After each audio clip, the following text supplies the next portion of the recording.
La corsa non si ferma qui, avete presentato ricorso? Assolutamente sì, non può essere un sostantivo, cioè indipendenza, che è un bene di tutti e poter fermare la nostra corsa.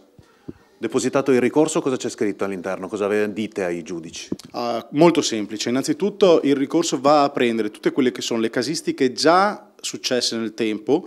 Faccio un esempio banalissimo: qualche anno fa c'era un ricorso, non mi ricordo se della Lega o della Liga, dove c'era scritto sostanzialmente Liga Veneta e Liga Veneta Padania.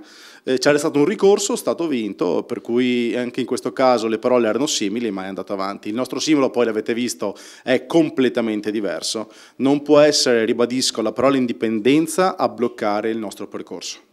Voi siete decisi a percorrere tutti i gradi di giudizio? Assolutamente sì.